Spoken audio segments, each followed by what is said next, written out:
Who's doing Max? You gonna do the intro? Oh, do you want to do it, Steve? Oh, I'm not prepared. Max brought a whole sheet. Yeah, I know. You use That was chat GPT. Used a lot of water. Where's the chat GPT sheet gone? What are we going to do with the intro? It's like, welcome to the new season of Fall Project with our international touring Yeah, we could. Yeah. With our internationally famous superstar. guest. It is international because it didn't get shown in Spain. Yeah, Are we it got on now? shown in Are we Spain. started already? Yeah, we've started. All right, yeah. Spain. It got shown in Spain. So see, this is how we start. Soft start. Yeah, soft start's always don't- better. don't Start make- recording. Yeah, we've started. Okay. This is the Foil Project podcast. Welcome to the Australian tour.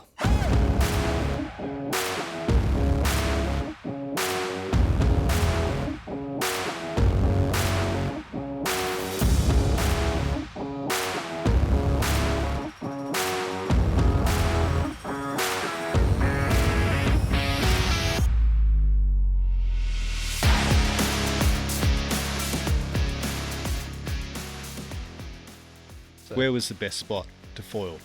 You went everywhere around. So I think we almost kind of started at the same time because I went up north, Yep. Vero, at the same time as you were up there. Yeah. Kind of missed each other, but that's where you started and then you went all the way around. Where was the best spot to foil? Oh, it's a hard question. There was so many good spots along the way. I think best prone falling spot by far was the very first stop, which was the Gold Coast. Yeah. We had some epic conditions there. There was a little beach. I won't actually name drop all the Yeah, I spots know, because what I've heard, like people, definitely something I've realized is you've got to be careful about telling people where spots are still, Yeah. particularly for prone foiling. Yeah. But there was a nice little beach we found, which I didn't expect it to be a great prone wave, but the wave was kind of just coming across the beach. It was like when we had that cyclone swell in Perth, basically. Yeah. And it was just insane. the coolest. Just like endless runs. Yeah, endless. It was like doing a downwinder prone, but like glassy downwinder prone. It was, I'm watching your videos Yeah. and just thinking, man, Perth is so bad for proning. Because we've gone for months, really, without the option of proning. yeah, All through summer. we literally the last 2 days, I think, since I came back, has been okay. You could just do it. Yeah. But Yeah. It's either you pick up a wind sport or you just I sort of know. fall behind, hey? Yeah.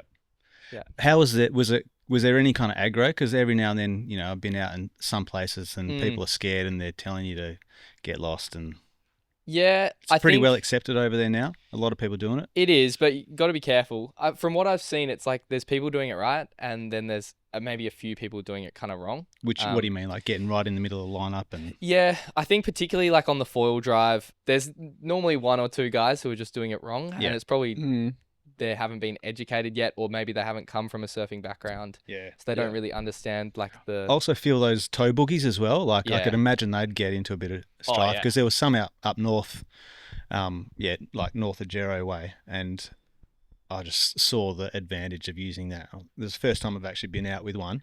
Yeah. Oh, it's crazy. Unbelievable. Yeah. This guy. Are you considering getting one, Steve? Well, I'm considering what do I do next, because Yeah. I'm just proning and it just doesn't give me enough opportunities to try and prone here. So I need something else, yeah. But I don't know, is it downwinding, is it toe boogie, fall drive? Some of them are cheaper than others. Or is it all in one? Just to Is it- clarify, yeah. the tone boogie is the toe boogie is just that thing that Yeah, you like get a little remote towing, controlled little jet assist. ski, yeah. And just seeing it in action, it was like he got 1,000 more waves than anyone else. Yeah, it's Yeah. totally ridiculous. Yeah. They're actually surprisingly, I find them tricky to use to control where they're going and stuff. I've had a go at a few now, and it's I guess I'm pretty good at foiling now. I feel like I have good control at least over the foiling part. But if you were learning to foil using one of those things, I just feel like you can't be anywhere near someone. Yeah. They're totally How do you- a little Well, it's a lot to RC think boat. about. You kind of Yeah. you don't want to have to be thinking about what you're doing with the foil while you're trying to control Yeah. this thing. Yeah, and all it takes is for you to be, because it ends up driving back towards you if you put it in a certain setting. So all it takes is for you to drive it back hold to up you. and Yeah, press the yeah. button. Yeah. But if someone was in between you, line of sight, Yeah. Yeah. or maybe there's a You're wave in gone. between and you don't see them, and all it takes is for you to run into them. So Yeah, you have to be very aware. when super you're- aware. Yeah. Super aware. Is it That's for controlled by a little remote in your hand? It's a little Like a little remote. directional. Yeah, you can direct it, but when you're actually up and going on the toe boogie, you just hold on to it and it drives straight. And if you go out to the right hand side of it, it turns left. Really? If you got, Oh, right. Just from your Okay. weight, it turns because Right. it's not Oh, very right. heavy. So what if you're going towing into a wave? Like you wouldn't want to get too close to a wave because it would just have the risk of dumping itself. I actually got to use one in Hobart. Ben Warwick, who I was staying with in Hobart, lent me his for a day while he was working. Yeah. And like it got dumped by some serious waves, and it was totally fine. Oh, Did really? you tell him that? Or... I mean, he'll probably got dumped at ship sterns. Yeah, no, it wasn't ship sterns. Don't worry. I don't think it'd survive that one. No, I wouldn't survive that one. But yeah, there was definitely a moment where I was driving it towards me, and I went a little bit fast, and there was a wave, and it just launched like. Literally flew 5 meters through the air off the back of a wave, and I was like, "Holy shit, this is crazy!" Yeah. So, but normally you're really using him to tow into the bump, you know. Yeah, exactly. Yeah. Then you let it go. But I mean, you'd end up getting caught inside. Yeah, I think they're good. They seem like they're good for a real clear setup where there's a break and a channel. Definitely. But if it's just like beaches, I don't imagine it would be ideal for. Nah, I was using it on a beach, and so I got caught on the inside eventually. So.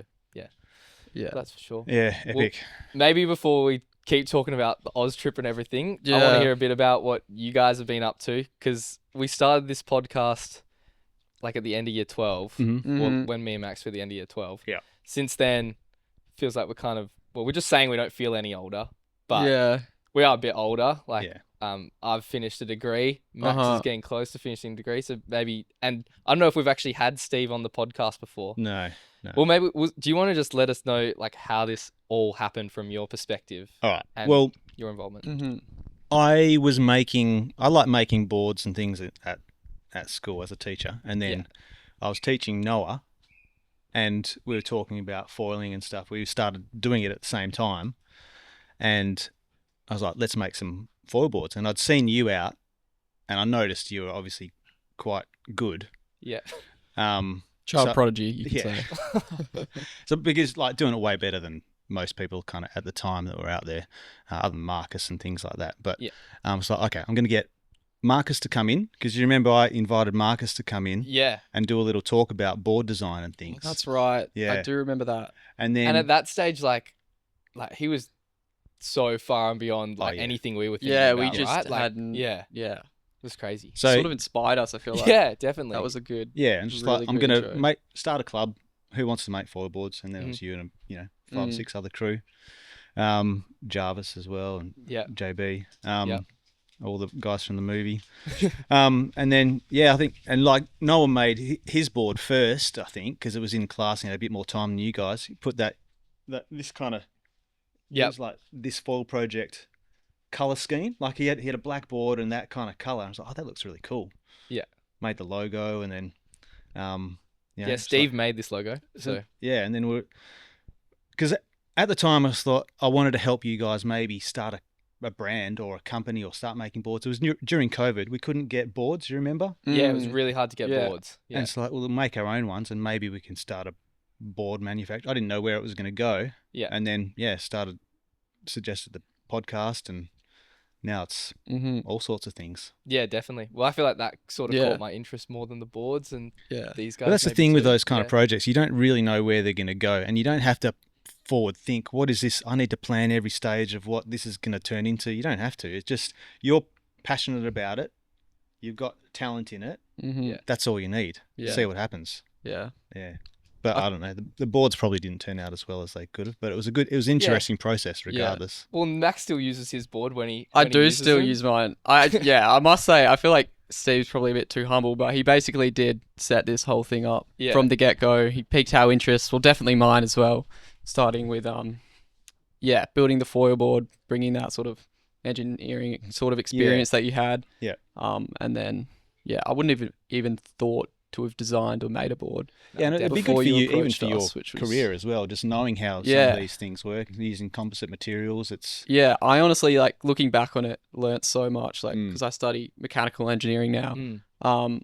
Honestly, it's kind of helped me quite a bit. Well, you don't get a chance to do a lot of practical stuff in engineering. And that's the problem with a lot of engineers coming out now. They just don't know how to do real things. Yeah, you don't. Getting a bit serious now, but that's fair enough. Yeah, you have to be able to apply the stuff that you're learning in maths and high level maths and stuff. But if you don't know how to apply it, you're no good as an engineer. Yeah. That's totally what I found with like my physics degree as well. Even though physics is definitely a different ballpark, but it's like you learn all this stuff, but it doesn't really have any practical applications unless you actually go out and do something with it. Yeah. But what also like is because you did a bit of communications stuff, science communication things as well. So obviously this would have been really useful for that. This was the most useful thing for my science communication unit. I remember there was like, I was doing the unit and then I think I ended up doing it about foiling because I was like, why not? I've basically run a podcast on foiling. It's science communication of foiling. It's like literally what I've been practicing for 2 years. Exactly what. Yeah. I think timing was really good as well for all that stuff because all the tech was still really at like ramping up. It hasn't plateaued in any way. I think it's kind of starting to plateau a little bit now. Like all the foils are hard to distinguish the difference between them too much, like their performance. But back then, like you remember like some of the older stuff. Oh, yeah, it's terrible. I shouldn't talk about brands, but some like the first brand I was on. Yeah, it was impossible. Yeah. I feel like just it doesn't really so big and clunky and just the so design, slow. so slow. Yeah. They were like that thick, like super fit. Yeah. But well, asking what I've done since I've changed to code now. I don't know whether you know. I've got my code gear. That was good. First session out. Once again North Gero, ish, and first wave quite big, and pretty kind of steep. And I don't know. You know when you like taking off and you've kind of got to be at the same angle as the wave to take off. Yeah. But I couldn't get there because it was so steep. But at first wave launched me out. I've done an air on the way down. Yeah. Landed and kept going. I'm like, oh, code's all right. That's hectic. Yeah. How good's that? Yeah. I don't know. Any tips for that? Like, what do you do when you're trying to? So wait, you got up into the air on the steeper waves, and it just I couldn't get to the angle that I needed to go down, and it kind of just so I'm a bit more horizontal than need be, and it just launched me out of the wave, and kind of landed. And you stayed on your belly, or you were at your No, I was on my feet. Yeah. Oh yes. Wow. Yeah. Damn. And it, well, I mean, if you landed it, but it handled it fine. I ended up having to do that quite a few times because I couldn't get onto the wave any other way. Yeah, wow. I think that's like one of the main advancements in foils, I think, as well. Being able to cope with out of the water, transition into water. Yeah. I feel like, because I'm still on quite a old foil, I definitely notice the difference between popping it out and trying to get it up again versus a lot more. Versus the new ones are a lot more forgiving, eh? Yeah. Yeah. Yeah, well, it's whether it's like angle of transition into the water, or I don't know what it is. Definitely. Well, I think a lot of them have like those curled wingtips that are up, so when you actually breach them, they're at a higher angle of attack. Yeah. Which I think makes it way better. But it's I think the biggest thing that I found with code, and also like when I first went to lift, like those, because like the 120 was like when it came out, it was the best foil by so far. When it was first released. But it actually had like back foot pressure instead of, if you're on a foil which had heaps of front foot pressure and you did what you just described, there's no way you're recovering because it's just always up. But changed board as well, so new Sonova. Cool. Marcus's one, small. I was a bit worried it was going to be too small, but it's not. It's okay. 4.4. 30 litres, 30.2 or something, but getting into everything. I'd like to check out the mid-lengths, so I reckon seen some guys on them that are going really well, but surprising how much of a difference that board, the change in board, made. Going from the old Sonova 4.6, 33 litres, new one 4.4, 30 litres, and the difference in how loose it was amazing. I couldn't even ride it at the start. Wow. Yeah. And do you think it's the weight difference? Because I know those old Sonovas were kind of heavier, and maybe definitely compared to what the new ones are. What are you finding? I guess it's a combination of just less volume, less weight, easy to move around. But pumps a lot better as well. That's cool. Which was what I needed. Epic. Did you make that transition? Were you on the same foil when you changed same boards? foils. But then I changed foils after that. And just making my life more difficult. Just the little changes, I'm talking 1 centimeter at a time, and it makes such a big difference. Yeah, definitely. Shifting that foil back and forth, and trying to find that sweet spot. But Anyway, so are you going to Molokai? Yep, that's the next thing. So, I mean, hoping to release this Wednesday, which will be the last screening of the film as well. So, but I'll be going on the 25th, which is basically like less than 20 days away now. Right. How do you reckon you're going to go? I think I'm really confident. Are you going to compete? You're going to be compete? Compete. I want to do well. But I think those like top positions, like the top 10, are almost unachievable now, just with the amount of crew that are over there training in those conditions like every day. Yep. I think it's hard to compete that's a with bit that. of an unfair advantage, hey? Yeah, it's like Having super the home ground water. advantage. Yeah. So, but you get a lot of you get a fair bit over here too, though, right? Like yeah, you know, biggest WA difference, is good for downwinding. It is good, but it's good for like Different. learning downwinding, I reckon. Right. From what I've seen. Is it like small swells? Yeah. Is it much bigger over there? I think more it's just, energy. In Perth, we don't get swell really. Like we get just wind swell. Just wind, yeah. Yeah. So it's almost like a bay run, and yeah, when we get a crazy day, like the fastest people are getting maybe close to a 150 kilometer, but like the fastest people in these like Hawaiian conditions and over east conditions when they're swell, they're getting like 140s, which is and it's just that sort of like it's big open ocean, right? There's nothing else around Hawaii other than just big open ocean. Yeah. Definitely Must be a different thing. Well, a lot of like the Maliko run, or like the end of the M2M run is on the like the inside of Molokai. Yep. So it's I think the big swells that kind of come through, it's almost just like a bay run there. So that would probably be very similar to Perth conditions, but definitely the M2O race, I think it's just big open ocean. Like not like at all, because we've got Rottnest protection. It's a very different ocean to just out here. So what are you doing to prepare, like other than obviously downwinding, you got other kind of exercise regime or? Well, probably the best thing that I did, well, part of the whole point of doing the Australian trip for me was training as well to get some experience in different conditions. Yeah. The best two spots was for sure the Sunshine Coast. We got crazy windy weather with big swell. Yeah. And also around on the Surf Coast in Victoria, same thing. And it was like my fastest K I'd ever done before I left on to go over east was a 1:59. I did one out here one day. Yeah. And then at the Sunshine Coast, I managed 1 kilometer at 1:51. So I dropped a whole 8 seconds off. And what did you say the winners are doing in Molokai at 140? Yeah, like, well, they 140 for a section. It's hard. It's like James Casey would tell you, it's not good to just look at your one fastest K. Yeah. Because like the race is about being fast over the whole thing. Yeah. But like for me, like it was pretty important to be able to be, like the winner will average sub 2 for the M2O. Like for the whole race from start to finish, I'm sure it will be under 2 minutes per How long is that race, just to clarify? Like 60 Ks. 60, okay. So yeah, I wouldn't be surprised if the winner this year does it in under 2 hours, I think. The course has changed slightly, so it's hard to know exactly what the times will be, but I'd be, unless it's like completely the wind dies, I'm sure like the times will be under 2 for the whole way. So like one of my important goals was like I want to be able to consistently do sub 2 minute kilometers, because like if I'm not doing that, I'm probably not going to be up to speed with the top guys. And how important is like the foil selection and things like that as well? Yeah, definitely. Well, for me, it would be like going to all these different spots. Yeah. That would give you a good idea of what works in what conditions. Definitely. I mean, for me, like I'm probably, unless it's not windy, I'm going to be using the 600R 120 tail, and I put a 1 degree shim in, and that's like, wow, that's just what I'm going to use, unless it's like. So that would be on the small side, surely. It is small, but it's weird how it's not that small anymore. Like I actually probably would want something smaller. If it's properly windy, I want something smaller. Because when I'm trying to do like, it feels to me, so continuing that, when I went to the Surf Coast in Victoria, I did like, there's probably 20 of the kilometers. It was a 50K run we did, and I probably did 10 Ks that were 151s. So like that's my fastest time ever. I did 10 of them in one run. But like to do a kilometer like that for me is literally like I'm just holding the foil down the entire time. Like it feels like I'm totally juiced the entire way. Yeah. Where so like it feels impossible on that foil. I don't think I could do a 140. Like I'd have to go so far, or like it would just feel like I'm getting ejected. Yeah.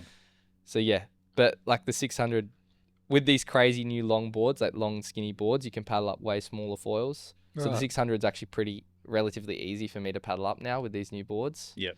So I could like a 500 probably would be a 500 high aspect would probably be totally fine. So you think the winner will be on something smaller than that? Yeah. Well, I mean, if you're 95 kilograms. What's James? Right. He's probably going to ride something like the 600 or 680. Yep. But he's 15 kilograms heavier than me. Yep. So 15 kilograms of extra weight on a 600 foil, it's a lot smaller foil. Yep. Yeah. So yeah, but yeah, I know Code's prototyping. I know Axis is prototyping. got lucky enough to see. And they'll bring them all out for this one, eh? Well, I mean, they're all... And Kyle Lenny's stuff as well. He's got some new things. I know he's working with KT. Yeah. So, but the KT foils are interesting. At least they're production ones. They don't look like these crazy racing foils at the moment, but I'm sure they're working. Like I'm sure every single brand that's like a brand in foiling right now is trying to make a foil that will win the M2O. Yeah. But I don't necessarily. I think it's almost got to a stage now where it's maybe not necessarily so much the foil. Like there'll be better foils, but probably having the right athlete on your your gear is almost the most important thing. For sure. How many code people are competing? Do you know? Yeah, good question. I reckon it's hard to, I don't really know the Hawaiians. I know I'm staying with a guy called Hobie in Oahu when I go over there. He's a code rider. So he's obviously doing all those races. Yep. I think there's a fair Hawaiian crew now over there. Yep. From Australia, we've got Jake Daly. I'll be staying with him for a bit. He's riding the code too. Then obviously James and Josh are going to go over too and compete. But yeah, it'll be interesting to see who's riding what. Definitely. Oh, Alex Tibby, he's on code. He weighs about 95 kilograms, and he was using the 680. And like that same run I did with him on the Sunshine Coast, he was like going like 7 seconds faster per kilometer than me, just no matter what. Because for him, like the 680 is tiny. Like, yeah, so it's sort of like a weight trade off. You almost need a well, I've been trying to put on weight. Yeah. You must have met like all the foilers in the country as well, eh? Yeah, I reckon like of foilers you see on Instagram, I've met at least 50% of them in Australia, at least. Yeah. Which is kind of cool. Like, it is awesome. Yeah. It's a smallish community, I guess, isn't it? It is relatively small. Yeah. Or at least like the people who are like making it some form of job or doing it more than just as a hobby. Yeah. Like making it like doing it as like a legit sport. Yeah. It's relatively small. So how's all your training and things going? Is that all working well? Yeah, it's good. I mean, the Australian trip, although great for training conditions, was terrible for what I was trying to do for training. I just basically lost my whole routine. But since like one thing that Perth Stanlick, he's one of the guys who rides for Axis. Yep. He will definitely be someone to watch out for in the M2O. Lightning fast. He has recommended I probably need to now just before I go to Hawaii, I might try focus on doing a lot of zone 2 training. So basically just sitting on a bike for 2 hours with a heart rate of like 150. Yeah. And then I guess now I may as well, like, I'm going to have a long time. Any running, rowing? Yeah, I've been doing a bit. I just tried to run. I try to do, I'd say my general training regime is try to foil every day, some form, then do one other form of exercise. My neighbor, who's literally just behind us here, he has a gym that I've been lucky enough to jump over and use a bit. So they do something called the 7-kilometer slaughter on the row, which is like 1K, then 500 meters, and you get like a shorter and shorter break in between them. Yeah. That is brutal. Yeah. So that takes about 40 minutes. Yeah. But yeah, just trying to do something every day as well as a foil has been the goal, I guess. The race is about 2 hours, hey? 2 hours long. 2 minutes, 60 Ks. Yeah. Yeah. Yeah, well, the top guys will do that. Yeah. Like, I think the average person is probably going to be closer to 3. Yeah. But I honestly wouldn't be surprised if this year, like, we get there and every single person is just super quick. fast. Yeah. Like, the only thing that's going to stuff it up is that boat wake thing, from what I've heard. Okay. Like, What was that? Because every person has a boat. So if you don't get up straight away, okay. you can get caught in all the boat wash. Are there any like guidelines with like width they have to keep and like where they have to be on the inside or outside? I really don't think so. Or I think it's it's just- start to finish, do whatever you want. It's just a along the way. battle. Yeah. Right. I mean, I don't really. It's going to be my first time there. Yeah, so maybe yeah, when yeah, I yeah. come back, I'll Yeah. be able to tell you more We'll about. have to do another one. Yeah. And how many races are there? There's a few different. Yeah. So there's going to be a total of 4 races. There's like a wet feet Voyager foiler one on Oahu, on the 5th of July, I believe. So that's basically the end of the M2O. Then there'll be a race in. Then they do the Paddle race, which is on Maui. That's like the famous Maliko run, which is one of the best runs in the world, probably. That's what the Australian guys who went over last year from WA. Yeah. They just did that for like 3 weeks straight. Yeah, They right. love that run. Yeah. And then there's the M2M and then the M2O. So that's In that order? In that order. Yeah. Yeah. Yeah. Nice. And then they all add towards the Koa Triple Crown now. So I think you have to do at least 3 of the races, and the M2M and the M2O times get added together. Right. And so you have to have a support boat then the whole time? Not M2M. Okay. just M2O. Just M2O is the only one you have to have a support boat for. Yeah. I think from what I've heard, it sounds like maybe they should try to transition to doing it more like you pay a fee and we get a certain amount of boats along the way that are support, just because it probably worked really well for like when the paddlers were doing it, because they were so much slower and the boats weren't kicking up crazy big wakes, and the wakes didn't affect the competitors as much. Where it sounds like now, like, the average foiler's doing 30 kilometers per hour out there. That's like a boat doing 18 knots kicks up a pretty big wake, and also for the people on the boat, it's pretty gnarly. Yeah. And I mean, personally, just thinking about what it would be like if there was a competitor sitting in the water and a boat's doing 18 knots towards you, seems like a lot of risk. But Yeah. There's a lot of swell, poor visibility. Yeah. Would you say going with the waves as well is not a great thing for boats? Definitely. Yeah. pretty scary? So Would you say the winner just doesn't fall off? Like, no mistake? I'm pretty sure Edo didn't fall off last year. Yeah, okay. Yeah. Like, he did it in 2 hours and 2 minutes. Right. I recall. So it'd be pretty cool to meet those guys. I reckon. Yeah, I'm pretty excited for that and see what Yeah, they're well, it's, doing. early days as far as you doing this, isn't it? You'd be one of the younger ones. Yeah, I think so. I mean, there's a couple like 16-year-old Hawaiian kids, I think, doing it. But not most people are probably 30s. A couple guys in their 20s now. Yeah. So yeah, cool to see. That'd be awesome. Yeah. Just one last question. What's the race date? Oh, When's M2O date is M2O? 20th of July. It's Sunday the 20th of July. Cool. And M2M is the 18th. Yeah. So Live streaming? Oh, yeah, they're not streaming. live streaming. They're not? Well, I think Mum's going to go on the boat. Okay. So Mum and Dad are coming over for I'll jump on her Instagram. Yeah. Yeah. I'll get her to do it on the foil project, I reckon. Okay. Oh, yeah, cool. I'll try to get her to live stream That'd be from the boat. sick. Yeah. But yeah, I've warned them that it might not be a comfortable ride. Who knows? Maybe we'll get there and it'll glass like no wind that day, and it's just a pump fest the whole way. Yeah, that's Yeah. interesting. Yeah, that would be. That there's would no be changing the true date, hey? test of who's the most endurance athlete. Yeah, that would really mix things up. Yeah. Oh, well, I want to ask something about your movie. Yeah. It's by no means a criticism, but I was watching it, I'm thinking it's very hard to gauge how remote you are. And not just in the like the, northwest WA, but how far out you are. Because, you see videos of you like holding your 360 cam out and just sitting on a board, but really you're like, 7 Ks out to sea or something. There's no one around you at all. And really, if you stuff up, it's all on you. If you hurt yourself, you have to get yourself sorted. Yeah. I feel like it's almost, you couldn't even get away. If you would try to do that movie like professionally or legitimately or whatever, you couldn't get away with it. No, probably not. No. To be honest, it's a good point. Probably that is not. a very good point. If you were hiring like film crews to come do that kind of thing, like, I mean, obviously you'd have a boat support then. Yeah. But yeah, like it was impossible for a boat to do what we did. Yeah. So you couldn't, like, for our exact trip that we did. There's no channel or... Yeah, I don't think you could drive a boat along it. The reef's too shallow. Yeah, well, I don't know where they'd come in and out. Yeah. In some of the locations. So, I mean, that kind of tells you. Yeah, but definitely it was on us. Yeah. And I feel it's weird. Like, it feels like I've talked about this a lot now. Definitely thought about what we did a lot.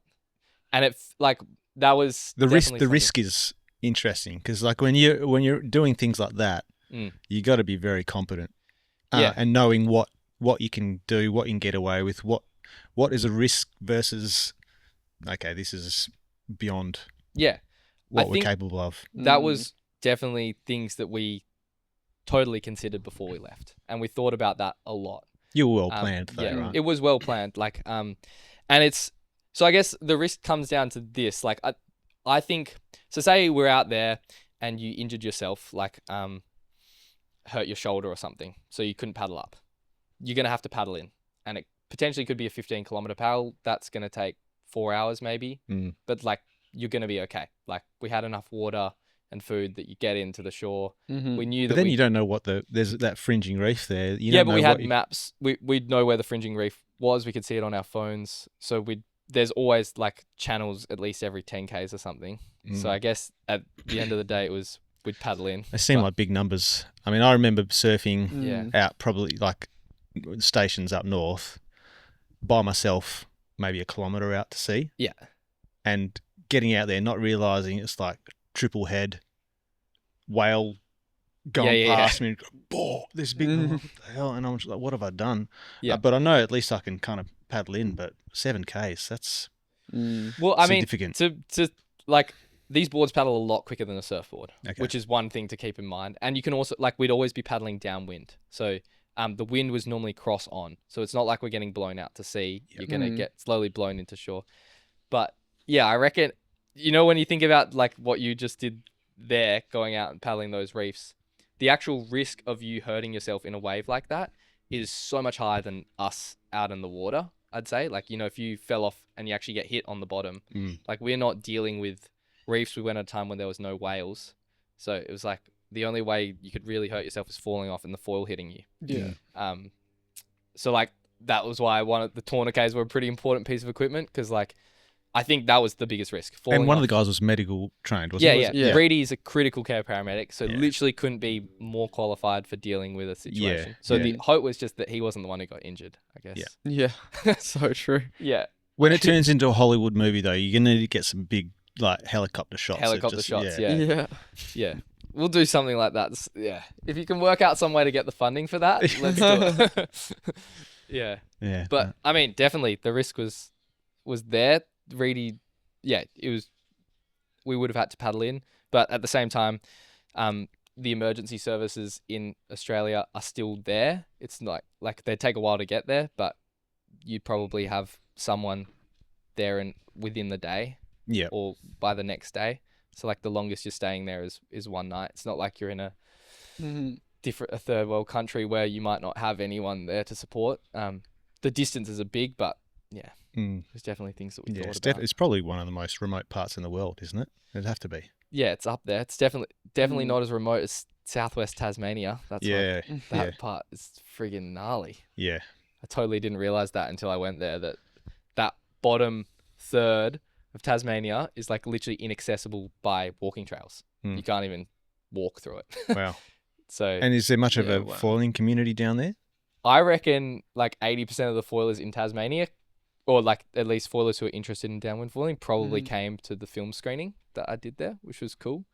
And then any surprises there, like guys that you just wouldn't have heard of that are just, like I don't know, like a Bodie from Point Break, just these epic foilers, epic local, just not posting on Instagram. I mean, I didn't see that there, but like, I mean, there's people like that all around the world, obviously. I'm sure that there's guys out there doing crazy stuff, and like, the biggest thing for me is the people out there surfing the wave, Shipston's Bluff, like all those local guys, they maybe have 1,000 followers on Instagram max. Like, and they're not doing it for sponsorship. They're just doing it because they love it's a really addictive place. Yeah. Like, it's something you maybe you saw as a kid, and then they're out there to go. Yeah. It's almost like an unmatched feeling. Like, there's no wave obviously there are pretty big waves around the world, but Shipston's Bluff is basically one of the gnarliest breaks. They're in the right, probably down. The right we have here, it'd be equivalent. But the right's probably, from watching videos of it, I think it's probably heavier. But like, the fact that it's not right up against a cliff. But like, I seriously couldn't think of a better feeling in the world than getting spat out of a barrel at Shipston's Bluff. Like, you paddle into a big wave there, and you get spat out. Did you get on the surfboard there? Definitely not until I'm like properly prepared. Or maybe, when you don't have Molokai coming up. Maybe. Definitely not. Nah. Because it looks like in the video you got fairly close. How close to the? Obviously, you were enough to away, get scared. Enough to. Nah, honestly, it like was what I was doing was actually really not scary. Yeah. I was going way slower than you do when you're trying to do it. Like that was a 2 10-minute pace that I was doing on that wave. Like it didn't feel like I was really going that fast. Yeah. If you were like just when I'm out downwinding like 3Ks offshore and you're like properly juiced up was a lot scarier than what I was doing. But it was because we'd sat there for like 6 hours in that channel. The boat driver, Matt Tildesley, he like goes out there often and he's like a marine skipper. But like we got the spit like would hit us in the face after like we were that close. Crazy. That like the wave would spit and you just go. That's like a decently sized boat as well, isn't it? Yeah, the boat could fit in the barrel too. Like, it's crazy. Yeah. Well, isn't like Ocean Pixels is doing some pretty. Oh, he's doing. What's his name? Jeremy Wilmot. Yeah. Okay. Yeah. He's doing. He messaged me afterwards. Oh yeah. Recently, he went. Cool. So how's the step? He's like, do you reckon you could do the step? And I'm like, mate, you gotta go try it. There's some waves that don't have a step, so you could do that on a foil, but you gotta like your gear would just get. I just don't think you're gonna break your gear at least. Yeah. But like those guys are serious, experienced watermen. He's like surfed like hours at in Sydney, so like that's just as crazy of a wave to surf. Yeah. So it's definitely not beyond some foilers, that's for sure. He's surfed or he's proned it as well, hasn't he? I'm not sure. Or towing. Well, there's the video of him getting barreled, on the foil. On foil, with the 360 camera behind him. I don't think it's at one of those. Like, I don't think it's a well-known spot, but definitely you can look it on Instagram and it's happened. Yeah, wow. Alex Hayes has been barreled on. Have you seen that clip of him getting barreled? No. I'll show you guys after. But okay. People are starting to get barreled on. Yeah, some cool stuff happening, eh? Even like the wake stuff looks. Those guys doing shove-its and things now. I'm like, oh man. It's impressive. Who's gonna do the first kickflip? Kickflip. That would. Is that possible? I don't know. No. Someone's gonna do it eventually. Just be like. I feel like anything is possible. Yeah. Nah. People just do more crazy stuff every day. It's kind of wild. But I can't imagine that. Yeah. That's like you can't. You almost have to like. That's so much force. Serious commitment, eh? Serious commitment on that one. About it. Yeah, and then it's just gonna rotate. I'll put the challenge out there. Can we offer like a prize for the first person to? Yeah. You can come on. You can come on the foil project. Yeah, if you land the first kickflip, we'll call you immediately. And do an interview with you on the foil project. I don't know if that's worth it to the guys who are gonna try that, but we'll fly you out. No. Yeah. Awesome. No, that's cool. But back to the Shipstons. Like the angle looked like I was pretty close to the wave, but from sitting there all day, I knew I was in the channel. I knew even if I fell, I wasn't going to get taken out. So from my perspective, it was it wasn't really a risk what I was doing, which I felt like almost like, I wouldn't say guilt, but like what I was doing compared to what those surfers are doing, like it's totally two different levels of commitment. It was really just a little novelty that I was doing on the side. Yeah. You don't think that even if there was like the biggest set of the day just happened to roll through and you were in the same spot you were, would you have been? Oh, well, my one regret is not getting on one of the bombs, like, because that would have been the coolest shot ever. Yeah. And I definitely could have sat on the shoulder of one of those big ones. And it probably would have been better because they actually had like a shoulder. Yeah. So, yeah. Imagine that photo. It looked good anyway. It was a good shot. It looked massive. Yeah. That rock is a pretty good. The rock is pretty. Perspective. Definitely. Yeah. Like without that, you just don't really know how big. No. That wave is. Did you get around anywhere else in Tassie, or that was just that? Yeah. So I went out to a spot called Bruni Island with Ben as well. Yeah. We went he had a jet ski, so we went out tow foiling there. I was in my 3-2 wetsuit, so I was absolutely frozen. I feel like you could probably name names in Tassie because there wouldn't be that many people prepared to actually go there, eh? Nah, yeah. Well, Bruni's like be crowded, beautiful. is it? Is it crowded? Nah, we were the only people on the beach. Yeah. Like, and particularly in winter. Like, I think in winter, no one, like the tourism. Oh, I've been to Tassie. It was snowing in summer. It was like snowing on Christmas Day. Yeah. It's crazy how cold that place is. Yeah. But, or like the high. And there was like a prone wave? Yeah, there was kind of a good prone wave, but it was basically a beachy. Like did you see that video that Adam Bennett's put out. In Tassie. He's got like a cold therapy video. When they get really big swell, they get these crazy point breaks. But it only happens on big swell. Apart, like when there's no big swell, I think it's mainly just beaches everywhere. Yeah. So yeah, that's we didn't get any point break while I was there, or probably would have been a good point break the day that I went out to Shipston's. But yeah. So what's on the cards for fall project now? Yeah, it's a good question. I guess before that, just in regards to the movie and everything, obviously pretty insane feat. But at what point did you sort of decide you wanted to make it a movie first of all, and then at what point, once the movie was made, did you realize I can actually take this elsewhere? And just when it sold out Perth, you're like, I'm going to go. Yeah. Was it the initial sellout? Probably. I mean, it all sort of like it because you were obviously got to film what you did. Like that's an insane feat, and to have that on video is pretty cool. To look back on. But at what point were you like, I want to make a movie out of this? I don't know. Like maybe this is something. I'm not sure if I'll actually ever end up doing this. But while I was on exchange in London, didn't foil for like 6 months basically. So I was like, definitely by the end, I was like, oh, I really want to do this. I also hadn't really filmed anything. I don't know. I feel like I missed filming something. I was like, maybe when I get back, my dream is to make some sort of film about foiling and do something with it. Whether probably realistically in my head, I was just like, just put it on YouTube. And the idea that I had was trying to get someone to drive a boat from Perth to Exmouth and do like a 2-week trip from here to Exmouth. But problem with that is there's weed like a lot of the way that would make that ridiculous. Yep. But I thought that would be a pretty cool expedition. I was thinking maybe that would happen like sometime in November this year. And then when I got back, Reedy called me. Like that phone, if you watch the trailer, the phone call is that's me and Reedy recreating it afterwards. But that's literally exactly what happened. I was at university. He called me and went, "We've got this cool idea." And I was like, maybe I was like, well, we've got to film it. And then I feel like that became the dream project in some ways. You know what I find impressive as well, though, because so many movies that you watch is like huge, like credit list. How many people are on camera and how many people are on like the boom mic and the special effects and editing and all this. So it was like Hugh. Literally. Well, yeah. Well, but it can be done, you know. It can be done. You don't need all these things and like make it overly complicated, and just sometimes it just adds to the complexity of it. Yeah.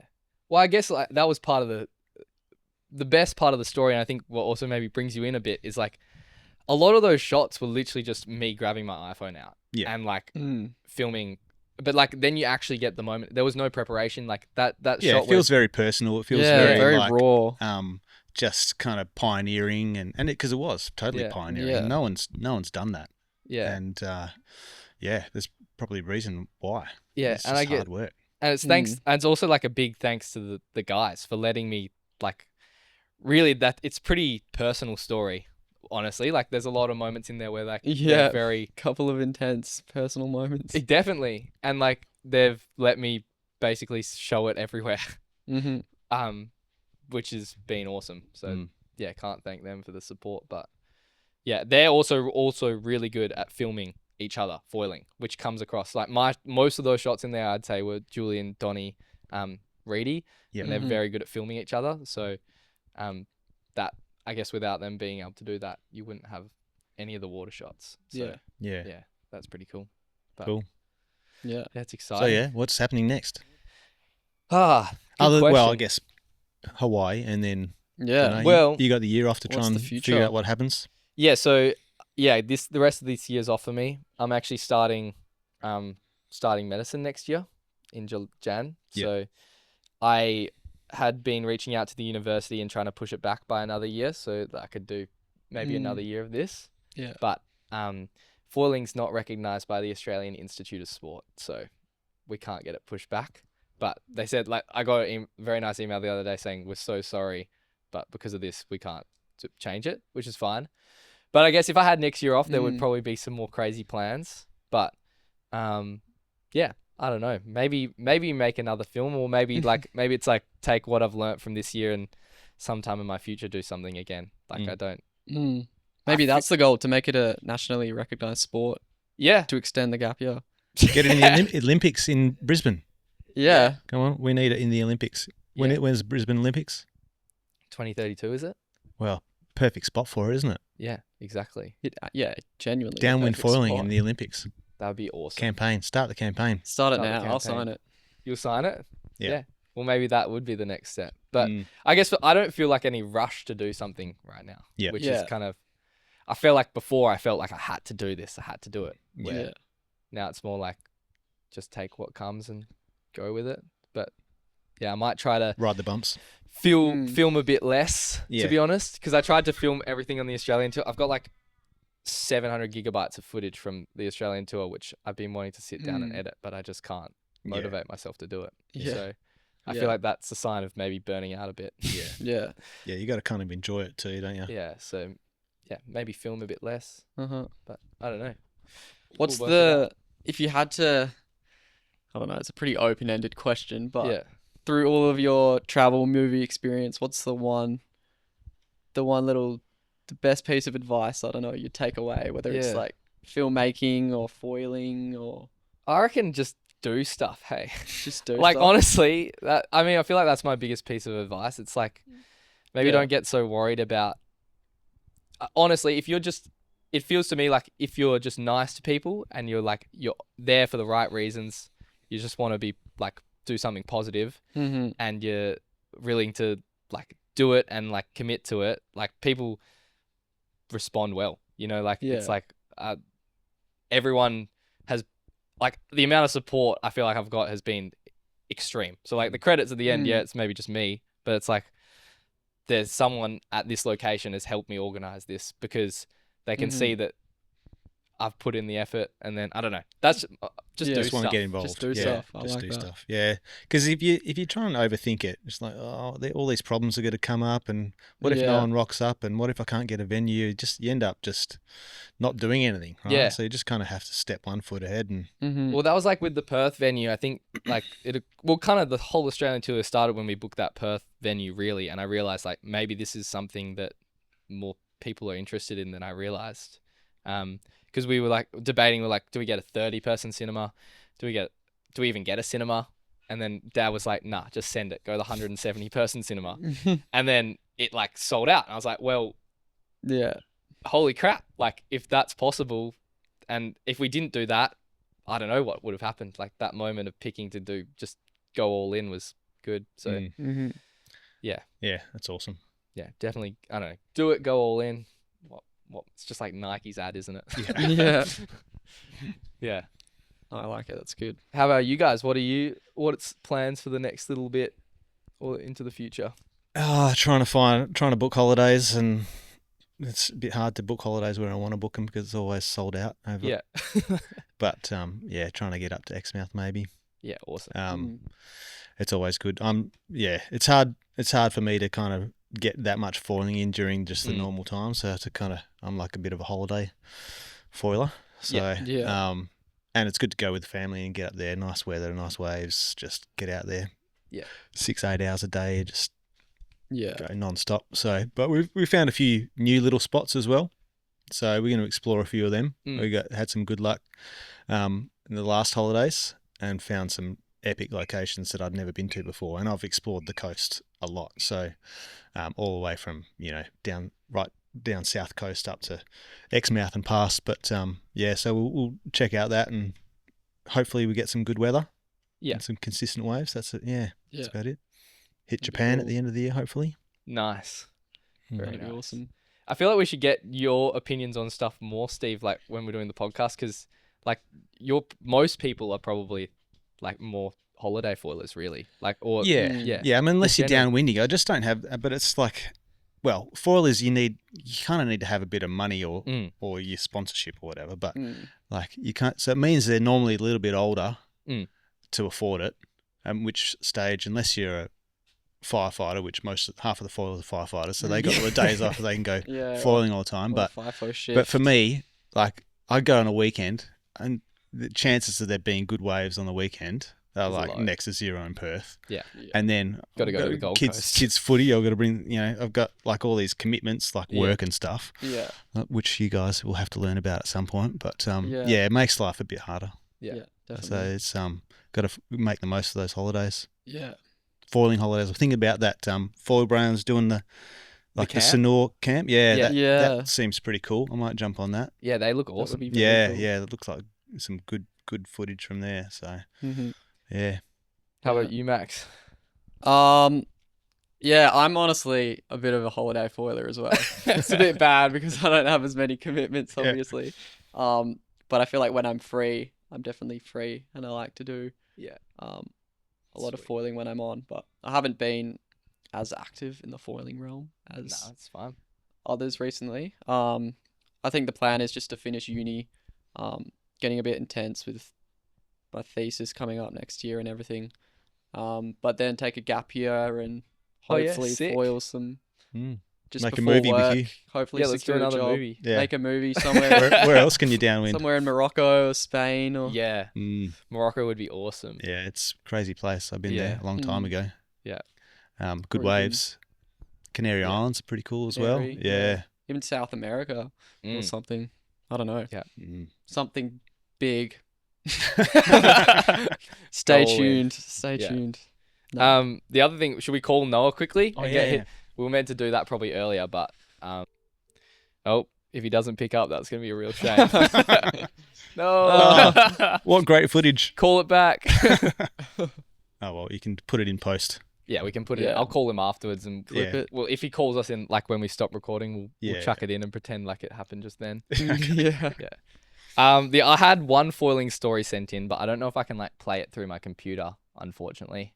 But maybe I'll just chuck it in. Hey guys, just a quick word to thank you for the podcast. I've been listening to it a lot during my travels for work, so that gets me in the water without being in the water in a sense. So anyways, my name is Matt. I live in France, in southwest France, near Hossegor area. I don't know if you've been ever for surfing. Anyways, I recently got into winding and we did a run. When was it? Last Friday. So we did a run which was a southerly winds, which is not very usual over here. It's usually more west or northerly. And so southerly is kind of like a special treat. So we decided to do a run which is about 14 kilometers long. And the forecast was like supposed to pick up and not much swell. So that was actually pretty good for downwinding. So we didn't have like not too much crossed swell or primary swell compared to the bumps. And so we were 4 people doing the run. 2 very proficient guys and myself, fairly beginner, and a friend of mine, Margot. She is like a little ahead of me in downwinding, but still fairly beginner, I would say. So we set off for the run. Quickly, everybody realizes that it's pretty light and pretty crossed with the swell, so quite challenging actually. Pretty technical and pretty physical, so I was like, oh fuck, I'm gonna be in for a fucking treat here. Struggled pretty much all the way. I could see my friend Margot, she was in front of me, but a little bit more towards the shore, so I could tell she was struggling, and I know that last time we did a run that wasn't so great. She had trouble finishing it because of, I guess, fatigue along the way. And she planned for that. She actually planned for that, and she had a parrowing in her flotation vest. So at some point she took out the parrowing and started like dragging on her stomach a little bit, or I guess kind of struggling. That was a 4-meter parrowing in pretty strong winds that had shifted from south to west, or southwest, so driving us onto the coast, so pretty much making the end of the run impossible, which is why she took out the parrowing so she could like finish the run. Anyways, long story short, I guess people from the beach saw her on her stomach and then trying to like get that 4-meter parrowing in pretty strong winds. So I guess it must have looked pretty hectic. So you know what happens. They called the rescue services and said that somebody was drowning kite surfing. So next thing I know, I'm in the water and I see like a chopper coming up and I'm like, oh fuck, here we go. So they were looking for her, so they didn't see me. Actually, I was a bit further back, so the chopper came in first, and then I saw a jet ski coming from the rescue center, which is like in Cape Breton, so it's not that far. That was the end of our run anyway, so she was almost there, dragging on her stomach by the time they came out. And then after that, a bigger boat came out too. So they convinced her to get on the jet ski and then get on the boat, which she did. And I guess the funny part, or not so funny part of the story, is that a southerly wind is not very usual. So they took the big boat, like the 2 times 486 horsepower boat, and rammed it, because a wave pushed them, rammed it into the pier, coming back into the port. Pretty nasty. By the time I finished and my friend picked me up, we went to them, and they already had the boat out of the water, but I guess it probably sustained some pretty substantial damage. So there you go. That's the story. I thought you probably would like this one. And it's another story where she didn't really need assistance, and then it cost state quite a bit of money. And yeah, don't know what we should do about it. Well, let me know if you enjoyed that. See ya. Oh, I got one. Yeah. I went to go foiling yesterday. Yeah. Too small at our usual kind of cot location, and then up further north to the beaches. It was kind of a bit big and dumpy. Yeah. Paddled out, snapped my leggy on the way out. Didn't even get one wave. I didn't have a spare leggy, and just bugger. Turned around and went back in. Why didn't Session over. Yeah. I was like, oh man, I've got to keep a spare leggy in the car. I had nothing. I was like, do I go buy one? I was like, nah, this is a sign that I shouldn't go foiling, because it was pretty. Yeah, it would have been hard work. But all right, just on the we've paddle got out, Noz on the line. He's on. Hello, Noah. We got you on speakerphone. I'm just going to hit record so that you're recorded as well. This call will be recorded. What's up, Noah? Hey, Niles, how you going? I'm good. Hey mate, how are you? Feeling all right? Oh, I feel better. Yeah. I had a knee reconstruction 3 weeks ago, and now I've got COVID. So Yeah. I've had better months, but I'm feeling good. Yeah. Yeah. Do How you you want? been traveling, everyone? Yeah, we're going good. Yeah, we were actually just kind of running through what we're all doing, like in the next little period, or have been doing for the past few months or whatever. So you'll have to watch a podcast to find that out, though. Yeah, mate. Confidential. We We'll can't repeat it all now. No, sorry, I couldn't make it on. I pulled off a bit crook. No, that's totally fair. But yeah, do you want to just give us a quick rundown, Noah, of what's happened? Obviously, the knees bit frustrating situation, but what are your plans for like the next little period? Yeah. So about a month or month and a half ago, I blew my knee out playing footy. Yeah. And so that was a bit of a downer on all the trips this year, which I had, which was surf trips and sort of fishing trips and snowboarding trips, all that type of thing. So I had to can all of those and get pretty much a rush job for knee surgery in on about 3 weeks after I did it. Bugger. And yeah, so I had done my ACL, MCL, and meniscus. So pretty much there was nothing left in my knee. Yeah, so talked to the surgeon, and yeah, he was pretty happy with it all, and was like, yeah, we can do it in a week's time. So got quite lucky with how like soon after the injury I could do it. Yeah. And managed to fix everything in my knee. So now I've just been on 3 weeks without any weight bearing, a full leg brace, so on crutches, and so not moving, can't really walk or do anything really. The last couple of days have been all right though, off crutches and sort of starting to move around in no pain, which is good. But looking ahead to the future, I think it's just more recovery mindset for me now. So don't try and get back to anything too quick. Like was down the beach the other day looking at all the foilers. I was watching Hugh do a bit of a downwind not downwind, but sup foil at Dutchies, and I was pretty keen to get out there. But I tell you what, I don't think the knee would last. So how about are you keen to get back into footy, or like after that, are you thinking more about doing water sports? What's kind of your thoughts there? Yeah, so I technically didn't have to get the knee fixed. So I could have just gone about my life pretty much and just stopped all water sports pretty much and like, high grade, like quick changing directional sports. But I, love surfing, love foiling, love playing footy. So I decided to take like the 12 to 15 month break after surgery. So I won't be back really surfing, maybe 7 months sort of thing. So I have a trip booked to Indonesia in October, surf trip. So I'm still going, but I think I'm just going to be on the camera, I reckon. Oh, sorry. I'm sitting in the car and I just watched a door almost just get cleaned off. What? Well, I wish you had video footage of that. We could add that in. But... So I got 4 months before I'm allowed to jog and 12 months before I'm anywhere back surfing or anywhere like that. Sheesh. Really. How did you do it again, Noah?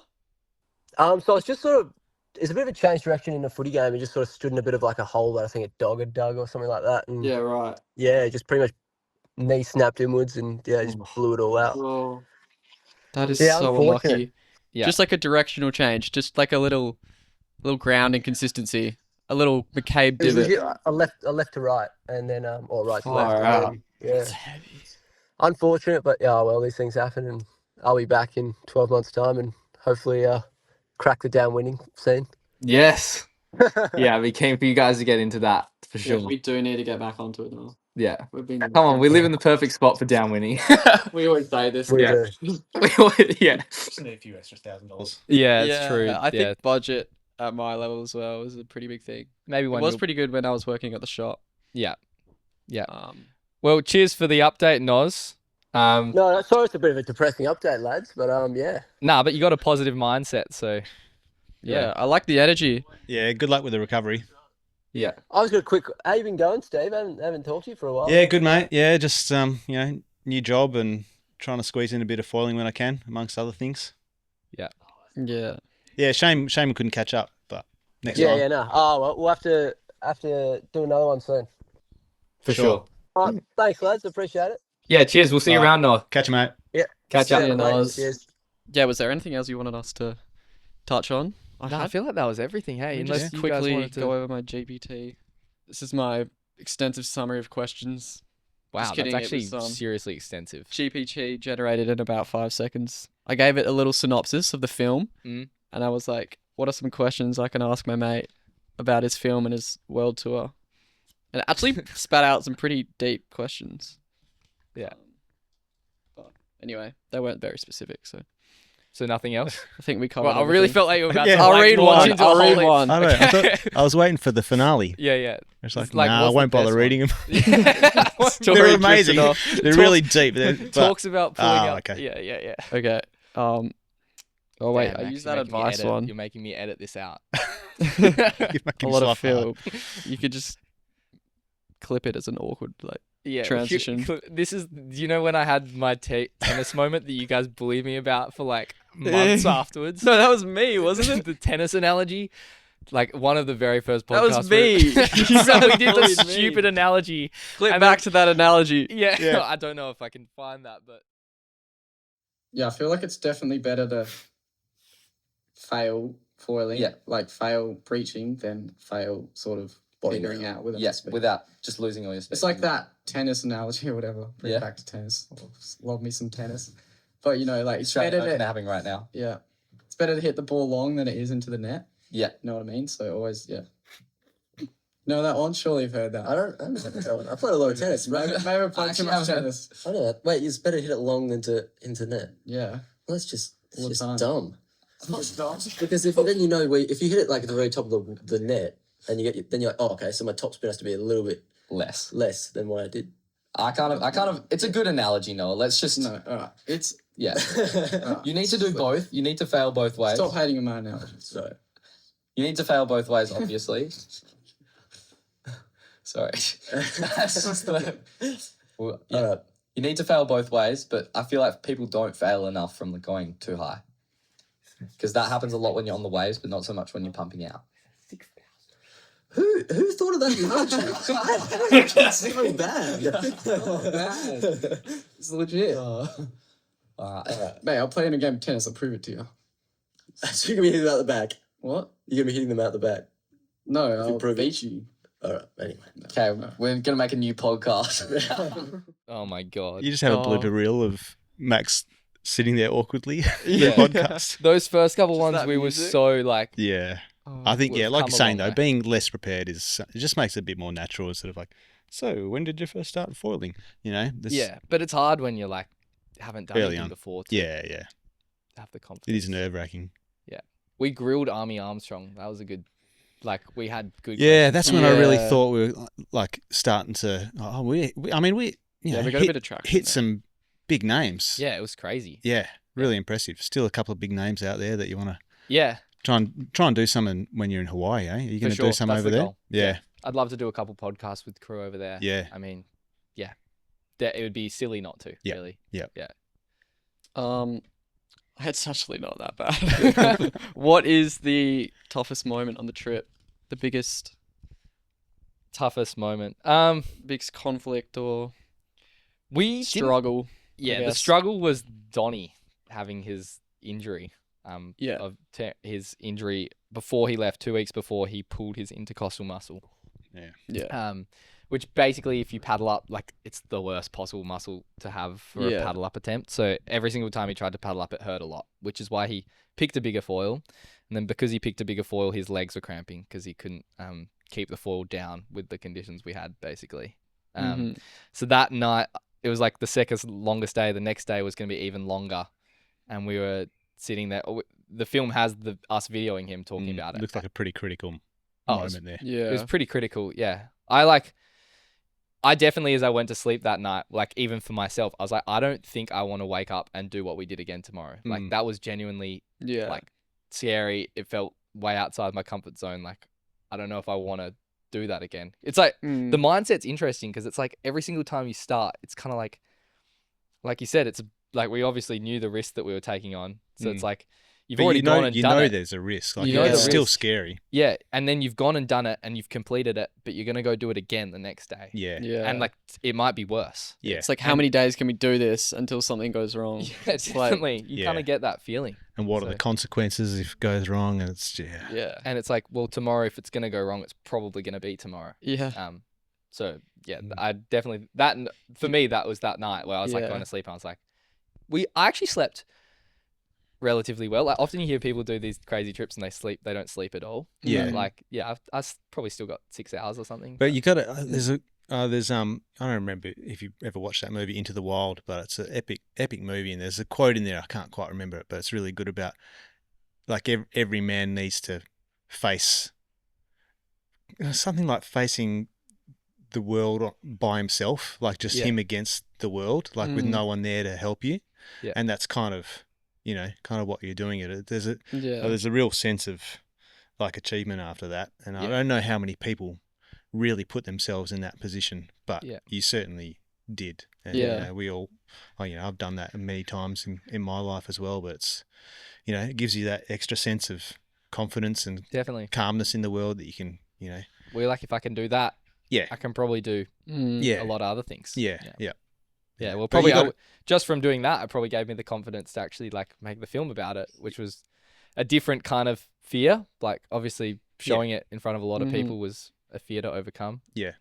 No, it's cool. Yeah. I'm really interested to see what happens with it. Hopefully you can turn it into something. Lifelong. I'm sure it probably will be, whether it's a hobby at the very least. But Well, maybe a good one to end it on would be Donnie at the start of the trip. I remember he looked at me and went, Hugh, like we're like in our 30s, 40s doing this trip. I reckon you're stuff for life after you do this. I was like, well, I don't think I really understood what he meant, but it's like, like you kind of, you get hooked. Had a taste of better things. Yeah, you definitely get a taste for it. Or the opposite of stuffed, inspired, enlightened. Yeah, I don't know what you'd call it, but yeah, certainly lots of fun ahead, I think. Yep. Cool. Awesome. Thanks, guys. No worries. Yeah, good to catch up. You. Good to catch up, yeah. See you out in the water at some point. Hopefully. Maybe now. Max, maybe? Yeah. Yeah. Hey, I've got my board in my car. Yeah. True. Max, we Might can need set to you up. dust the cobwebs off mine. All right. Cheers, guys. Take it easy.